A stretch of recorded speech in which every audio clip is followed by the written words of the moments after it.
نظام کی امتیوں کا جائزہ لیں گے، جب تواریخ پڑھیں گے تو آپ کو پتہ یہ چلے گا، معلوم یہ ہوگا کہ پہلے کی امتیوں پر جو عذاب آیا تھا نا، تو وہ عذاب نماز روزہ حج زکات کے چھوڑنے کی وجہ سے کم، لیکن حقوق العباد کی وجہ سے زیادہ آیا تھا۔ حقوق العباد کا مسئلہ بڑا اہم ہوتا ہے اور ہم لوگ جان کر بھی اس پہ عمل نہیں کرتے ہیں۔ جیسے اگر کوئی باپ ہے، اس کا بیٹا بھی ہے، بیٹی بھی ہے، وہ دنیا سے چلا گیا تو اس نے جو کچھ بھی دنیا میں چھوڑا ہے اس کو شریعت کی اصطلاح میں ترکہ کہتے ہیں۔ والد کے ترکہ سے جس طرح بیٹوں کا حق ہوتا ہے، ایسے ہی بیٹیوں کا بھی حق ہوتا ہے۔ آج کے اس دور میں تو وقت کا کوئی بادشاہ ہوتا ہے، راجہ مہاراجہ ہوتا ہے، تو وہ بھی بیٹیوں کا حق نہیں دیتا ہے۔ حالانکہ شرعی اعتبار سے جس طرح بیٹوں کا حق ہے، بیٹیوں کا بھی حق ہے۔ اگر اس حق کو ادا نہ کیا جائے گا تو یاد رکھنا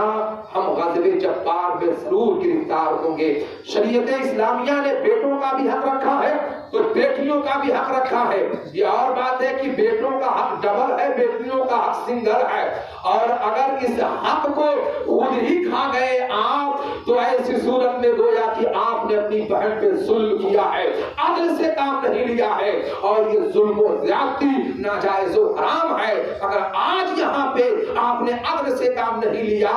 تو انشاءاللہ قیامت کے میدان میں آپ کو ضرور حساب دینا ہوگا۔ آپ حقوق العباد میں گرفتار ہو جاؤ گے، اور پھر جب تک کہ وہ بندہ اپنا حق معاف نہیں کرے گا، وہ بہن جب تک اپنا حق نہیں معاف کرے گی، وہ بیٹی جب تک اپنا حق معاف نہیں کرے گی، اللہ تعالیٰ بھی اس حق کو معاف نہیں کرے گا۔ یہ بہت زبردست بندوں کا حق ہے جس پہ ہم توجہ نہیں دیتے ہیں۔ ماں کے ترکہ سے یا باپ کے ترکہ سے جس طرح بیٹوں کا حق بنتا ہے، بیٹیوں کا بھی حق بنتا ہے، لہذا بھائی اس حق کو خود نہ کھا جائیں،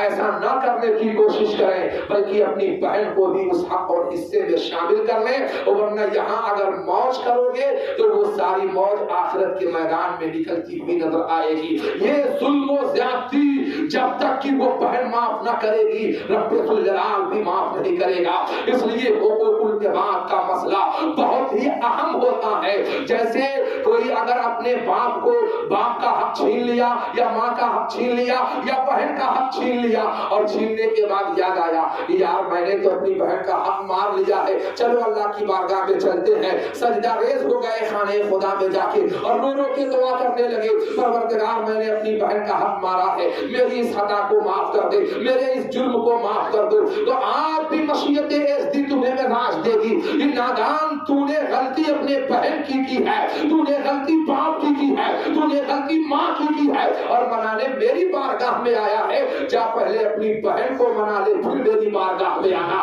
جا پہلے اپنے باپ کو منا لے پھر میری بارگاہ میں آنا، جا پہلے اپنی ماں کو منا لے پھر میری بارگاہ میں آنا۔ اسی کو حقوق العباد کہتے ہیں۔ حقوق العباد کا مسئلہ سب سے زیادہ اہم ہے، اور آج مسلمان سب سے زیادہ حقوق العباد میں گرفتار نظر آ رہا ہے۔ حقوق اللہ تو اللہ کے فضل و کرم پہ ہے، نماز روزہ حج زکات یہ حقوق اللہ ہیں، اللہ چاہے تو اپنے فضل و کرم سے اسے معاف کر دے، مگر والدین کی نافرمانی، بھائی بہن کے حقوق یا پڑوسی کے حقوق یا درد یاد کے حقوق اگر مار کے بیٹھ جائے نا، 1 انچ بھی یا 1 فٹ کی کوڑی بھی تم نے مارا ہے